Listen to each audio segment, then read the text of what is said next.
Jason is a self-professed fanboy who's been fortunate enough to parlay his fandoms into a nice side career as the leading voice in Hawaii's anime and manga community. Born and raised in Mililani, he's a graduate of Punahou School and the University of Hawaii at Manoa with a bachelor's degree in journalism. He's written columns and blogs about anime and manga for the Honolulu Star Bulletin and Honolulu Star-Advertiser for the past 13 years, and is currently the primary blogger for Otaku Ohana, a blog covering anime, manga, and comic culture, quote, from a rock in the middle of the Pacific.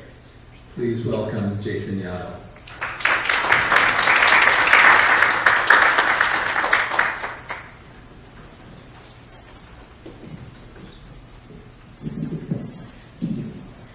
Thank you, Stephen.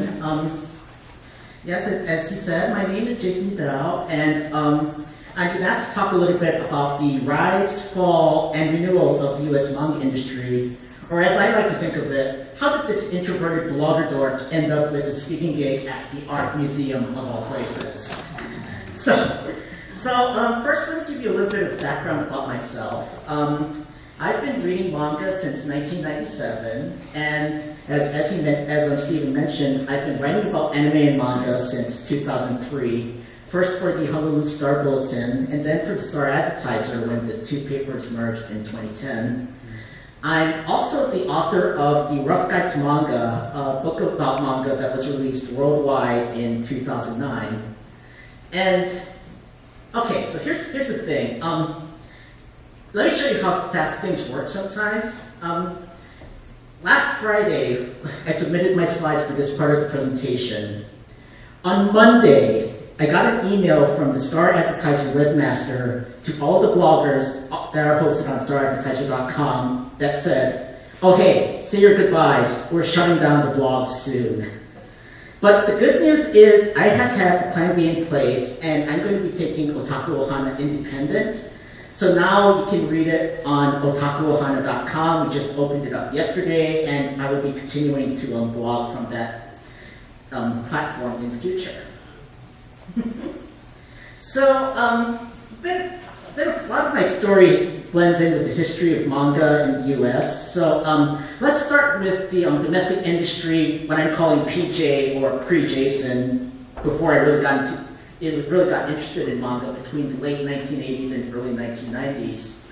Now, one of the things that you have to realize is that it piggybacked a lot on the comics boom at the time, because, during this particular point in time in history, comics were all about epic events. Superman died, and Batman got his back broken, and, Green Lantern went crazy, and all of that fun stuff. And that drew a lot of interest and a lot of people to comic book stores. And publishers were looking for ways to capitalize on that increased traffic. And so they looked to manga as a possible source for new comics and new stories. So most of the titles that they brought down were sci-fi or action titles. And two of the big titles are what I have on the slide there, Ghost in the Shell and Akira, which the animated adaptations were in theaters or whatever, but those were really popular. So of course, the manga that those two movies were based on also turned out to be really popular. Now, the thing you have to realize is that in Japan, manga mostly reads from right to left and back to front. So when they adapted these manga for American audiences at first, what they did was they did what we call flopping the art. So it reads more like a traditional, American book, right? Left to right and front to back. And sometimes they would also take these black and white panels and they would colorize them, and they would also release them in standard comic book size format, just to make it easier for American readers to adapt to the books of the time. And this was also around the time that two of the bigger manga publishers in the industry, Viz and Dark Horse, sort of started establishing themselves in the greater comics industry at large. And both of those publishers are still around today.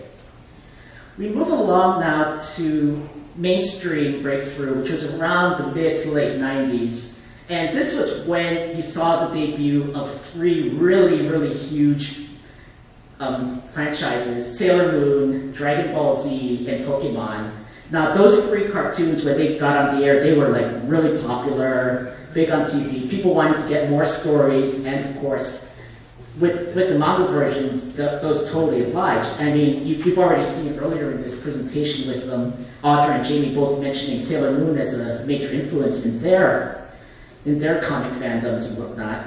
And you know, there's the staying power of those 3 particular franchises endures to this day, which of course you've probably no doubt seen when somebody playing Pokemon Go on their phone accidentally runs into you on the street chasing after some Dragonite or something like that.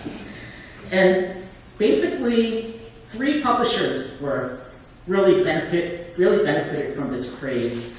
Viz, of course, had the rights to Dragon Ball Z. They brought out Dragon Ball Z and Pokemon. They brought that out. Mixed Entertainment held the rights to Sailor Moon, so a lot of people flocked to that. And then there was Dark Horse. They picked up a particular title called Oh My Goddess. Now that's the story of a college student who calls one night for a pizza and misdials the phone and actually instead gets the goddess helpline. And the conversation progresses and he ends up with the goddess for a girlfriend forever. Now, the thing about Oh My Goddess and Sailor Moon is that it's sort of something that courted the female market, and these are the kinds of titles that really appeal to that female market. Now, in a time when comics were largely considered to be a male-dominated market in the U.S., this was huge. I mean, this basically opened up the gates for a whole lot of possibilities. And it's also kind of related to how I started reading manga. You'll notice that one of the titles that I put up there is Meisou Nikoku by Rumiko Takahashi. Now, I was in college in the mid-90s, and a girl who was one of my good friends at UH at the time was reading this series, and she shared it with me once, and it's about a struggling college student who moves into a rundown apartment complex, and he meets a really cute landlord and some really quirky neighbors, and it's sort of a slice-of-life romantic comedy. And I borrowed a few volumes from her, and from then on, I was really impressed by the storytelling quality, and I just really wanted to get more of it, and that's where my manga reading fandom just really took off. So we move on now to the early to mid-2000s, and the one thing that Audra brought up earlier, which really sparked the boom in the manga industry, Tokyo Pop's 100% authentic manga movement. So here you have Mixed Entertainment, who brought out Sailor Moon. They decided to change their name to Tokyo Pop, and they also hit on a formula for success. Number 1, bring the price point of manga to $9.99 per volume. And number 2, expand beyond comic book distribution. For the longest time, all these companies are selling their stuff to comic book stores and whatnot. Tokyo Pop basically said, hey, let's try to get books to all the major bookstores, record stores, video stores, try to get it out everywhere you possibly can. And then also what they did was they left the sound effects untranslated and the art unflopped. So now you're reading it from right to left and back to front like the Japanese are. And basically this was brilliant because you save on production costs and whatever, and you can promote it as 100% authentic manga. And it was so successful that established publishers followed suit. Other publishers soon got into the game, and basically what you had was manga was really cheap and everywhere. It was like the early 90s comic boom all over again. At its peak, you could probably throw a rock in a manga section and hit like 10 to 15 new series every month or so. And because of this exposure, you had sort of an era of manga-inspired artists. You have the rise of original English manga, as Audra brought up earlier. And locally, you had groups like Manga Bento, a group of young anime and manga fans and artists. And I also actually met Audra and another of our panelists, Brady Evans, through that. And also the rise of Kawaii Kon, which Roy will be addressing in a bit. And then there was drawn and quartered and cel-shaded. Basically, those two columns in the newspaper evolved out of chats that I often had with a coworker of mine, Roma Lynn, whom I've since labeled as my tag team partner in fandom. In 2003, I joined her doing anime and manga reviews as part of a Sunday column about comics in the Star Bulletin called Drawn and Quartered. And in 2005, I started writing what I believe was the only weekly column about anime and manga in a major metropolitan daily newspaper, which was Cell Shaded. And that ran from 2005 to 2011. And based off of that, there we go. Based off of that, around 2007, I was approached to write the Rough Guide to Manga. Basically, one of the editors of Rough Guides saw the reviews that Roma and I had written online and asked if we would be interested in writing their guide to manga. She was kind of skittish, but I was like, sure, we may as well give it a shot. So it took 2 years to write and edit, and it was released in September 2009 worldwide, UK, US, a bunch of other international markets. And basically what it was a primer to the industry. It had history of manga, definitions of common terms that were used, and processes of making manga and stuff like that. The centerpiece was something called the canon, which were 50 must-read series. I included like universal classics like Astro Boy, which we talked about earlier, and popular series of the time like Fruits Basket and Naruto, and some lesser-known series that were some of my personal favorites like, Meisou Mikoku. And at the time, it included a snapshot of 19 North American publishers, 4 dead ones, and 3 on life support. Now, there were so that means that there were like at least 26 publishers that were concerned around the time that this book came out. And I thought it was a great book for the time. And the thing is, though, that right now, if you were to pick up that book, that entire section about North American publishers or whatever is horribly out of date. Because the market dove. It took a nosedive up in the late 2000s. It was basically too much of good and bad and bad thing. To show you how saturated the market got, for a while, we used to get giant envelopes from Tokyo Pop with review copies, stuffed full of at least 10 first volumes of new series, like almost like every month or 2 months or so. And quite frankly, Roma and I didn't have time to read them all. Most of them didn't even look that interesting. So basically what happened to them was a lot of them just ended up at that library table at Kawaii Kon where you show them your library card and they let you pick a free thing. So that's what happened. And the problem was that the most popular titles were concentrated among a few publishers in Japan. There are basically 4 publishers in Japan that churn out big hits fairly regularly. Shogakukan, Shueisha, Kodansha, and Square Enix. The first 2 own Viz, so all of their titles are going to Viz. Kodansha has its own US division, and it would license out only to a few other publishers, and Square Enix as well. So basically what you had were the rest left to fight it out over a bunch of scraps. It was a survival of the fittest. And then, after that, you had a slow death of print media retailers happening at this time. You saw Tower Records die. You saw Suncoast Sam Goody die.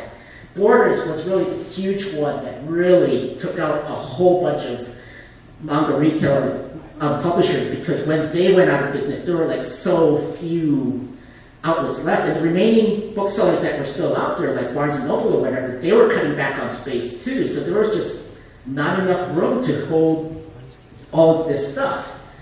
And then, of course, there was the big elephant in the room, the rise of scanlations. Scanlations are manga that's scanned, fan-translated, and posted online. And this whole internet culture nowadays, it's basically been, why pay for something when you can just get it online for free? So people were just kind of impatient with the way traditional manga publishers were doing things. The whole licensing process, the whole translation process. So they just basically cut out the middleman and said, you know what, do it yourself is a whole lot faster. So that cut out a whole lot of income for these publishers. So that brings us to the digital print present. You have basically 9 traditional publishers left, which are Dark Horse, DMP, Drawing Room Quarterly, Kodansha Comics, 7 Seas, Udon, Vertical, Viz, and Yen Press. And they're still putting out print editions, but they're mostly tailored to people who appreciate print media. I mean, prices have gone up. I mean, there are still some $9.99 volumes, but there are also stuff that's more expensive. But it's kind of appealing more to that people who appreciate the print aesthetic. You know, you have more deluxe editions, you have more omnibus editions where you have like 2 or 3 volumes in one volume. And then you also have publishers adopting more digital platforms. I mean, scanlations are still around. They probably aren't going to go away anytime soon, but they've been mitigated somewhat. I have a screenshot of the Viz manga app up there, but you also have online sites like Comixology, Crunchyroll, and MangaBots who are, you know, officially licensing these things and making the manga available quicker than, you know, it would be on in media. And you can also take more risks in digital because, you know, you don't have all that physical stuff to deal with. So basically what that means is, yes, there we go, we have the whole print editions go premium thing. And basically what you have is, you know, something for everyone. So I pretty much see the manga industry, you know, kind of in a good place right now, and we'll see what happens from there. So that's my part of the presentation, and thank you very much.